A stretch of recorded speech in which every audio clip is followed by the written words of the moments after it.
Greetings. This is Brent and Daniel from EpicBattleAxe.com coming at you today to let you know about the new skirmish of EpicBattleCry number 88 that has just gone up on EpicBattleAxe.com.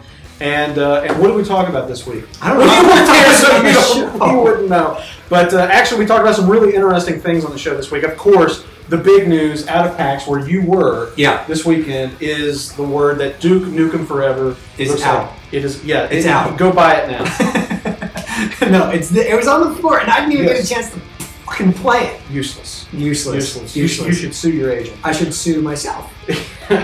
So, Duke Nukem Forever is finally coming out, it looks like. As we found out, Gearbox Software is going to pick up where 3D Realms left off. They made some announcements. They had a playable demo at PAX that Daniel did not get to play.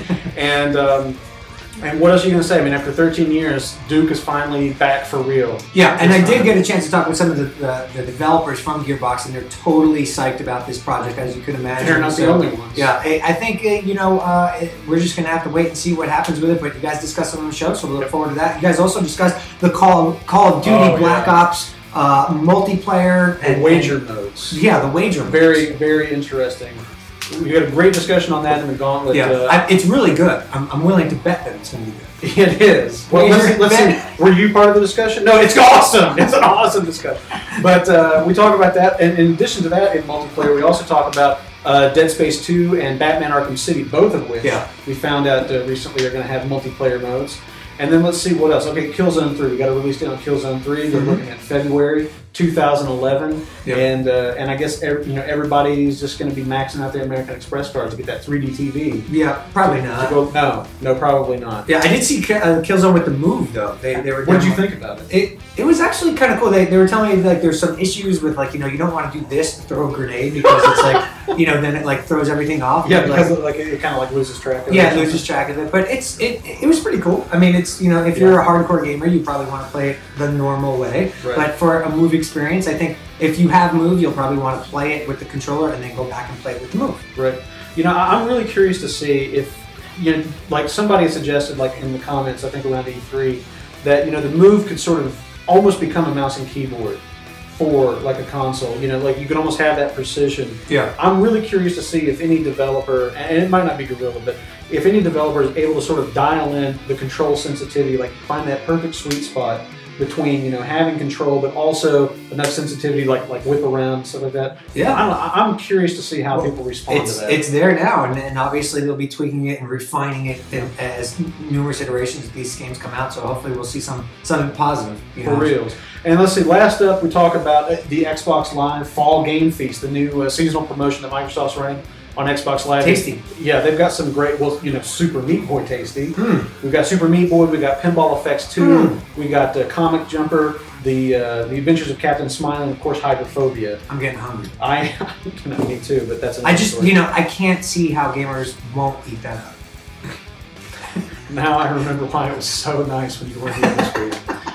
But anyway, that's the Gauntlet, and of course the main topics. Well, we've got we've actually got two really interesting ones this week. First is the Xbox Live price increases. Everybody knows Microsoft has announced that Xbox Live is going to go up $10 a year from here on out, and we have a discussion about that, whether or not this is a necessary price increase, something that that Microsoft needs money for server maintenance costs, or whether they're just taking advantage of the fact that Halo Reach and Call of Duty Black Ops are about to come out, and nobody's going to cancel their Xbox Live subscriptions in the wake of those two games. Yeah, well, we discussed this on the last edition of Force Feedback, not the one coming this week, and I think everyone kind of knows our thoughts on this at this point, but we definitely want to hear from everybody else, so make sure after you hear Epic Battle Cry and ultimately Force Feedback from last week or whatever, just make sure you sound off, because we really want to cultivate feedback on this topic. I mean, I think Tony's stance is probably the most legitimate, and that is it's going to happen no matter what. So, just deal with it and move on. We want to remember it like in a year. But I don't know, whatever. It's interesting, and I do totally agree with you that the timing on this though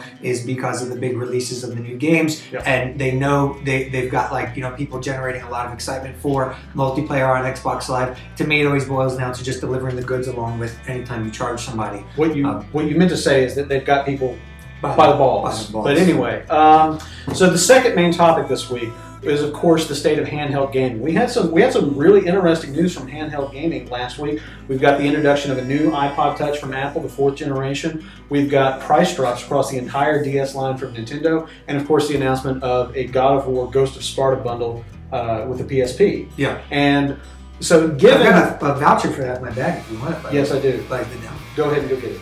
I'll be here when you get back. Go ahead. So anyway, I think that the question in our minds, and this is what we were sort of seeking to answer this week, is handheld gaming just destined to be a medium of casual games? Are casual games all that handheld gaming is good for? I had a discussion with a friend of mine during the week, and it kind of led there. And so I brought this into the Epic Battlecry Skirmish and said, you know, we should really talk about this. And I think it's a really interesting discussion, just sort of talking about why Nintendo and Apple are doing so well in the handheld category, why Sony is still lagging behind. Of course, you know, the ever-present argument of the ever-not-present second analog stick on the PSP2. Oh, what is this? What is this? Wow. Oh, yeah, check out His Majesty. That's incredible. Yeah, don't flip it around, you'll see the code. Oh, you won't have it. You're the awesomest. Did I Wait, I'm the have I ever told you? But then you fucking have I ever told you how much I love your puns? I'm almost sexually aroused by your puns right now. So anyway, but the discussion on handheld gaming, I think, is one of the more interesting we've had. Definitely come over to EpicBattleAxe.com this week. Sign. I'll have this right there. Yeah. We're sorry. Go ahead. Definitely come over to Epic BattleAxe this week. Vote in the poll. Let us know what you think about handheld gaming. Sound off in the member BattleCry topic. Give us some feedback on this, because I think it's a very interesting discussion, especially, you know, just sort of trying to dial down to why Sony is failing so horrendously when it comes to handheld gaming, when it seems like on the surface they're doing so much right, but obviously consumers are not signing up yet. I just don't get it. I just don't get it. But anyway, we'll discuss it, I'm sure, plenty more. That's right. In the future. But we have a lot of great stuff going on EpicBattleAxe.com this week. And if you haven't already seen some of the features from our other news writers, Jess and Keith, be sure and check those out. Of course, we'll have Gaming Matters this week. That's right. We're looking for Gaming Inc. again. Respawn Action. Respawn Action. It's just all flowing. We got the Rumor Kill as well on the weekends and stuff like that. So be sure and check it out. And spread the word about EpicBattleAxe.com. Visit the site. Check out this latest edition of the show. And as always, cry Havoc. And let your voice... What the fuck? Let your phone be heard. Let your phone be heard.